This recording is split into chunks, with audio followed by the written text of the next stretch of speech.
రత్నగిరి నగరంలో రత్నాల కలయం అంటే నేనేనా? నా అందమైన పుష్పగాంధి నీ దాడ చెప్పాను. నీ పేరు చెప్పుకొని నీ ఊరికి వచ్చాను. కానీ ఇక్కడ ఒంటరిగా ఒకదానమే ఉన్నావు. నీ వారు ఎవరు లేరా? ఎవరు లేరు కదా, ఒకదాని కదా. ఉన్నాను. మా తల్లి రాక్షసి మేడం ఎత్తానికి పోయింది. మా తల్లి రాక్షసి ఆహారం కొరకే వేయాదా? అయ్యో, రాక్షసి అంటే చాలా వైభవం ఉన్నది.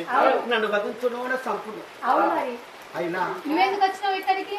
నా పైన ఇటువంటి మాటలు నీకు నేను ఎందుకు వచ్చానని చెప్పు అంటున్నావా? 7 సముద్రముల ఒడ్డున దివిగడ్డ గడ్డ పైన ఒంటి స్తంభ మాలు పైన వదిలగాంధీ దాని కుప్పలో ఉన్న మాట్లాడ మందు గురించి నీకు తెలిసిన నాకు చెప్పిన వెళ్ళి ఆ మందు పట్టుకొని నా తల్లి తండ్రి అయిన కాంభయ్యరాజు రాసపుండు మాన్పుకై వచ్చానమ్మా. మాట్లాడే మందు గురించా? నువ్వు నన్ను కళ్యాణం చేసుకుంటానంటే ఆ మందు గురించి చెప్తాను.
నువ్వు వచ్చిన అనుకో మర్లిపో.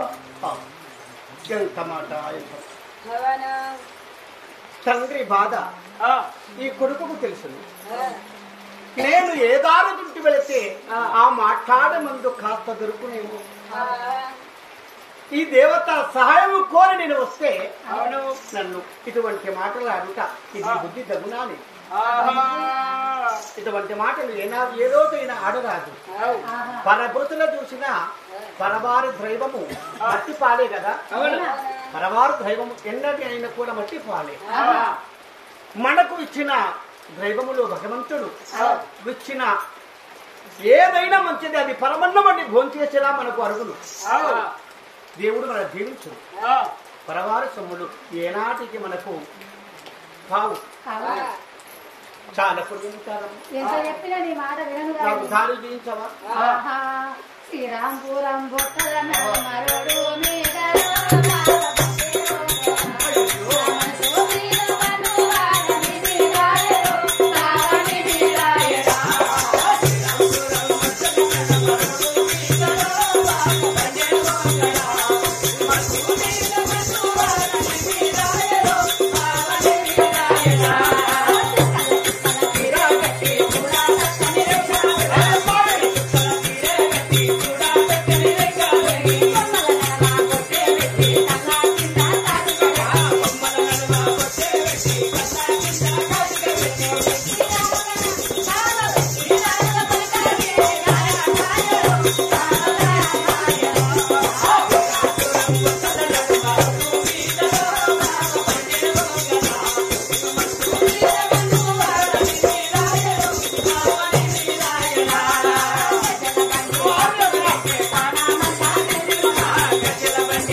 దేవి ఎప్పుడున్నాడు.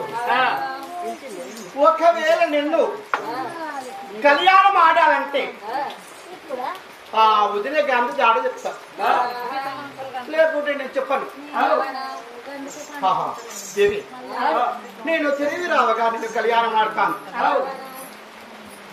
సరే నువ్వు అనగా మాట ఇస్తున్నాను, తప్పేది లేదు కదా.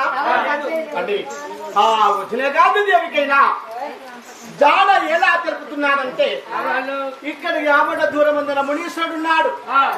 మునీశ్వరుడి దగ్గరికి వెళ్ళిపో, ఆ బ్రహ్మ మునీశ్వరుడు ఆమె ఎదురు నీకు కనిపించడో చెప్తాడు అని చెప్పగా రాక్షసి ఇవాళ ఒక్కరోజు వెళ్ళి నిద్రించాలి కదా. నిద్ర చెందాలంటే ఈ నరుణ్ణి చూస్తే తల్లి రాక్షసి బుద్ధిస్తారు అని నన్ను గుర్రను చేసి నన్ను బండిని చేసి గోడ వదిలిపెట్టి బుర్రను చేసి ఆ గోడకు మనగా తొలగించాదట. నరవాసన వచ్చిన రాక్షసి ఏ బిడ్డ రత్నాల కన్యా ఎవడు వాడు నరుడే వచ్చినట్టున్నది నరవాసన. అమ్మా ఎవరు రాని అమ్మా, అయ్యో ఆహారం దొరకలేదు బిడ్డ, ఆ బుర్రని ఆ బల్లిని తీసుకొచ్చి నా నోట్ల వారేట్టున్నదట. ఆ బుర్రని బల్లి ఉంటేనే నేను జీవిస్తున్నానమ్మా, ఒంటరి మేడల్లో ఒక్కదాన్ని ఎలా జీవిస్తున్నమ్మా అమ్మా అనగా రాక్షసి నిద్రించినది. భార భజానగా అర్ధరాత్రి రాత్రి 12 గంటలకైనా రాజుని మనగా బల్లి రూపము పడమార్చి రాజుగా